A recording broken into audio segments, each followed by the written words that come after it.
So after you've been using FastDraw for quite some time, you'll start to realize that you'll have a few series that you might not need. So I have blob and baseline, I have slob and sideline, but they're the same thing. Sideline and slob, and obviously baseline and blob. You'll also notice that you'll have teams that you don't need. So I've got team 2, 3. I've got no players for team 2 and 3, and even team 4 really.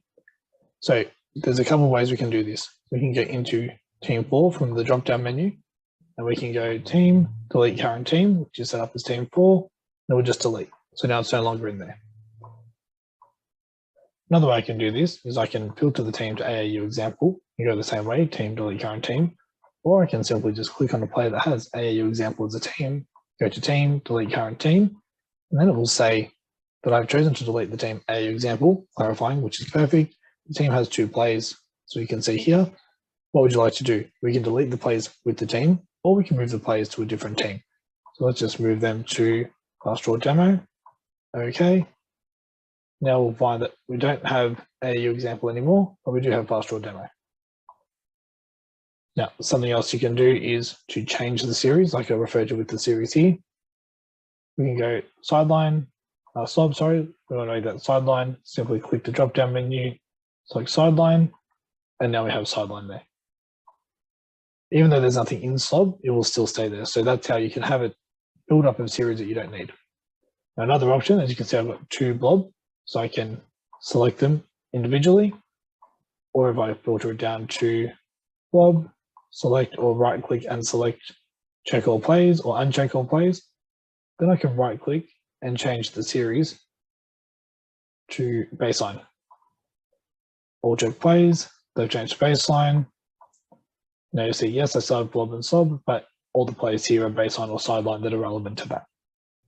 Now, intentionally, I set them up in a confusing order. So if we go to series and modify series list, as you can see here, all the series are all over the place. So there's a couple options here. We can click on a play, and then we can move up. You can click on another play, move down. So you can move these into any order that you see fit. Most likely, you want it to be alphabetical order. So click alphabetize, and it'll override and put it in order. Now from here, I can also click on a play and delete blob and slob. And let's say we want to delete so series, we'll click 5 out, delete. Again, that same pop-up that we saw before will come up again. So we can cancel that and say that we'll leave it. Select OK.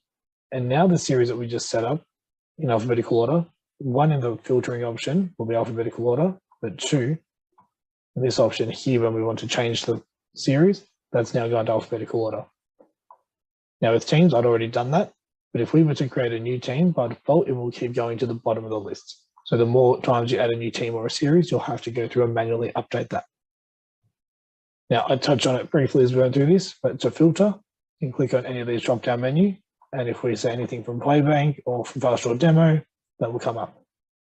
I can filter it further by season, different teams, different series, or different series and different seasons. So depending on what you have and how many you have, you can filter down in various ways.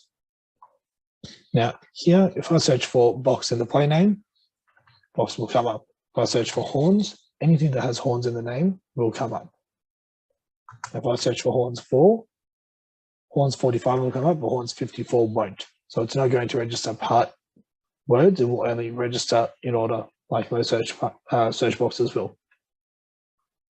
However, if we use this larger search bar at the top and search for horns, not only will you see horns, any players, that have horns in the play name, you'll also see some plays that don't make sense why you'll have horns and them coming up in the search. Now, if we look at motion, can flow out of horn set. So horns being the play notes, will trigger that. Box on 14, if no shot, or if not shot option, so that should be if no shot, flow into horn series. So horns has been triggered by that search. So you'll see that when you search in this large search box, anything in the play notes, frame description, or the play name itself will be found. However, if you search for out, 5 out only comes up because can flow out of horn set. If we note can flow into horn set and now search for out, it won't come up. So the series or the team will not come up from this search, but anything else basically will. So the frame notes, frame description, so on. Now, some other things we can do. If I jump into motion, you'll see some of these things I've already done here. If I copy and paste this frame, paste that frame here, and I'll just make everything go black. Now, the shaded colors or the shaded symbols, again, you just drag, drop, and you can resize or the angle one, reshape it. To change colors, heavily click on the action or the shading or whatever you'd like to change color, and you can click red. Now it's gone to red because it's shading, it's more of a faded pink, but you'll see that there. Now there's a lot of lines going on here, which you can see on this one. All I did was I created one screen in black as normal, and then one cut in black. Now what you'll notice is this doesn't actually have an arrowhead. So what I did was I created a straight with a curve, and then I went in and I went to arrowhead off so that there was no end. Now I did that specifically so that we can have this action showing one is going to pass and cut, pass and screen away, sorry. 3 is going to come off the screen. Now, if 3 goes to the basket, you might want 1 to pop out. So I held Control, and see I've selected 2 different ones, go to color and click blue. So now we have, if 3 goes to the basket, 1 pops out. On the flip side, if we select the other actions and we make that red, now we have a different option. So now if 3 pops towards the ball, then 1's going to dive to the basket. So you can show options within your play in that way there. Another way some people would use this is, sorry, let's get the ball back there, is some people like to have player 1 being blue. Some people like to have anything that player 2 does movement-wise be red. You know, player 5 might be green, and player 4 might be yellow. Now, it's a bit hard to see on this, so you might want to change the background to be the court. So if we go to edit basketball court, if we go to view and view court background, you'll see that there, and it's a bit easier to read that there. Now, that's just one option again with the colors, but you can see you have different options that you can do. Now, to copy a play, right click, copy a play to, you can copy it to the same team. So let's say all this is the same, but instead of the next passing cut, you might make that a passing cut through, simply copy play to this team. Motion, and you might go motion through and say, okay.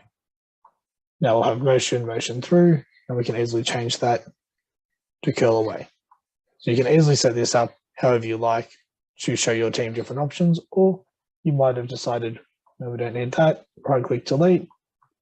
You can right click and copy this and say, this is something I run with my high school team and I want to use it with an AAU team. I can then go and pick my AAU team. Now, so you have different options in how you can copy plays and what purpose that's for. You also have the option if, so horns double away. So horns double away, you'll see ball goes right, pass to the right, and then these post players 4 and 5, they're screening to the left. If we copy this play to the same team, team 1, copy play to team 1, horns away right. Then we right click here, and we can mirror or flip the play left to right. Everything is just flip sides. So now we're going to the left, screens to the right. Now the one thing that you might not notice at first, but it does change, is 2 and 4 start on the left, the other side on the right, because everything has been flipped. However, that is quite simple to just swap them over, and then do the same thing on the following plays. So we can just give 2 the ball, move 3 to that corner, and we can set up the exact same play on the other side of the floor. 4 and 5 would have to swap. And so now, if you want to show every action in your playbook for your players with the left and the right option, so they can't say, oh, we didn't know how to run on the other side of the floor, which we all know is too common, then you can easily do that, set it up, and have horns double away left and horns double away right. And now you've got those two options there. Hopefully this helps you make the most out of FastDraw. If you have any questions, feel free to reach out to support@fastmodelsports.com. Thank you.